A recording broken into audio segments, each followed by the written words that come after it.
आपण बघत आहात DPA न्यूज मराठी, शोध सत्य बातमीचा। दिनांक 26 मे रोजी शेतकरी योद्धा बालाजी सोशे, दिलीप चौधरी, गजानन जायभाये व शेतकरी कन्या संजीवनीताई वाहक यांच्या नेतृत्वाखाली शेतकरी ब्रिगेडचे प्रकाश भाऊ पोहरे यांच्या मार्गदर्शनाखाली असंख्य शेतकरी बांधवांसह लोणार येथे मागेल त्याला पीक विमा, मागेल त्याला कर्जमाफी व एप्रिल मे महिन्यात झालेल्या मान्सूनपूर्व पावसामुळे झालेल्या पिकांचे तात्काळ पंचनामे करून नुकसान भरपाईची मागणी करण्यासाठी शेतकरी आक्रोश मोर्चाचे आयोजन करण्यात आले होते। हा मोर्चा पंचायत समिती लोणार येथून सुरू होऊन पोलीस स्टेशन समोरून बस स्टँड चौक, हिरडव चौक मार्गे लोणार तहसील समोर पोहोचला। तहसीलदारांना निवेदन दिल्यानंतर पत्रकारांशी बोलताना शेतकरी कन्या संजीवनीताई वाहक यांनी शेतकऱ्यांना 3 महिन्यात कर्जमाफी न दिल्यास लोणार तहसील समोर आत्मदहन करण्याचा इशारा दिला आहे।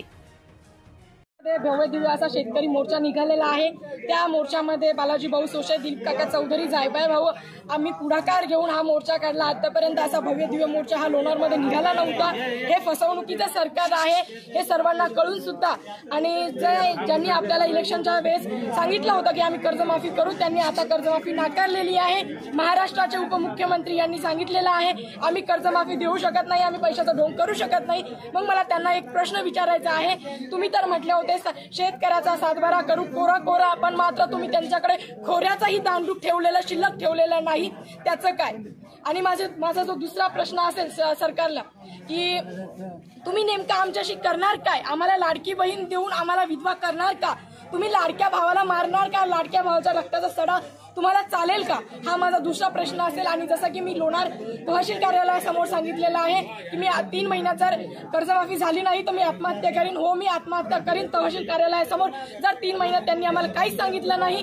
आणि तसंही आम्ही 2 तारखेला मुंबईला जातच आहे, परंतु जर अडवण्यात आलं, पोलीस प्रशासनाच्या दबावाखाली जर आम्हाला अडवण्यात आलं तर समृद्धी महामार्ग आणि लोकलचेही सर्व मुंबई जाणारे महामार्ग आम्ही बंद करू।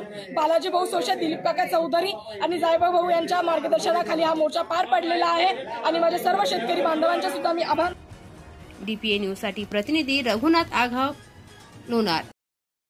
ताज्या घडामोडी व अपडेट जाणून घेण्यासाठी आताच DPA न्यूज चॅनलला सबस्क्राइब करा आणि बेल आयकॉन क्लिक करायला विसरू नका।